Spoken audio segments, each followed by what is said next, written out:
Amber Heard breaks silence on return to DC in Aquaman 2.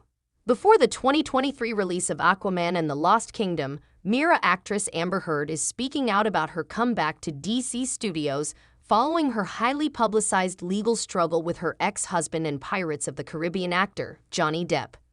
The upcoming Aquaman sequel has everyone on the edge of their seats, and not just because they can't wait to see Jason Momoa's Arthur Curry again. Instead, a lot of people are interested in how DC Studios will manage the dramatic fallout from Amber Heard and Johnny Depp's conflict after their defamation case garnered international media attention.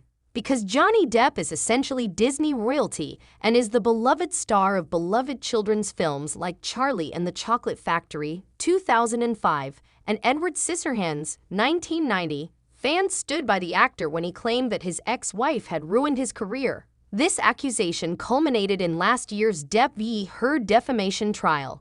Heard accused Depp of abusing her verbally and physically after their 2016 divorce, which came just over a year after their nuptials. The Jack Sparrow actor was essentially banned from Hollywood as a result of this, and he was released from significant contracts like Pirates of the Caribbean 6, which cost him a reputed $22.5 million agreement. Depp finally prevailed in his defamation case against Heard, receiving $10 million in compensatory damages and $5 million in punitive damages. Heard moved to Spain after experiencing constant internet harassment, including death threats, and has been largely silent there, until recently. In light of everything mentioned above, one concern dominated the Depp v. Heard case. What would happen to Heard's part in the DC Aquaman franchise? Heard co-starred with Jason Momoa as Mira, an Atlantean warrior and Arthur Curry's not-so-subtle love interest in the 2018 film Aquaman. By the time the trial started, Aquaman and the Lost Kingdom had already finished filming, casting its sequel in doubt. Online speculation about Heard's character being replaced quickly began to spread, with some fans even fan-casting actors and actresses, including Momoa's Game of Thrones co-star Emilia Clarke and even MCU star Scarlett Johansson. Additionally, The Lost Kingdom experienced numerous delays due to Warner Bros. Box office issues, leading many to believe that Heard's character was being reduced in size or eliminated entirely from the movie. But in April, it was announced that the troubled actress would return to DC to play Mira in the upcoming Aquaman sequel. She was visible in the early clips that were screened to CinemaCon attendees this year. Even then, it's unknown how much of a part Heard's Mira will play in the follow-up, given how divisive a subject the actress is.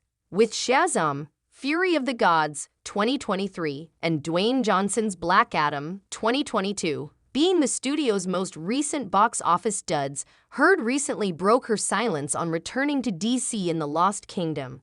She also discussed the pressure on big-budget superhero films to succeed.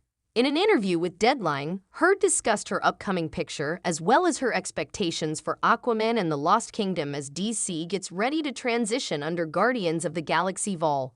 3 director James Gunn. In relation to large-scale films like Aquaman, the actress talked about the millions and millions of dollars at stake and how compromises must be made in order to realize a single unified vision. Of course, I see. These very diverse projects in my sector represent two very opposite poles of the spectrum. Compromises are a necessary element of trying to make these major franchise movies as successful as possible because of the tremendous strain they are under and the enormous financial risks involved. On the other end of the scale, a small independent movie like In the Fire, a labor of love and a piece of art, has far fewer resources, and as a result, there are compromises. Being able to balance both is the finest luck an actor can hope for. Heard admitted that she is honored to be a part of the franchise, despite the massive amount of criticism she is receiving from DC fans all over the world about her position as Mira in the eagerly awaited Aquaman sequel. I feel incredibly pleased to be a part of the Aquaman franchise and the infrastructure that supports it. Then there are these little side projects, like In the Fire, where I'm proud to have gotten to know the director and the performers and work together to make this tale come to life. There's something cool about that, and I believe an actor is successful if they can balance the two. In light of recent DCU failures, it will be fascinating to see if Heard's presence in the Lost Kingdom will harm its prospects of success. After all, the public's perception of the actress may have an effect on ticket sales. However, early reviews for the Aquaman sequel have called it unwatchable, with some people even leaving test screenings. The film may end up accomplishing that on its own.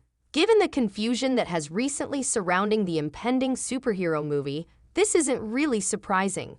Heard's most recent comments are in response to claims that DC has completely changed the plot of the second film, with James Wan, the film's director, acknowledging he's been making adjustments all along the way as the DC environment evolves.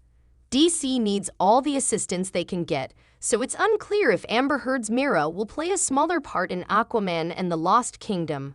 Do you believe Amber Heard should move back to Washington, D.C.? Will she make another appearance in the Aquaman series after this? Comment away in the section below.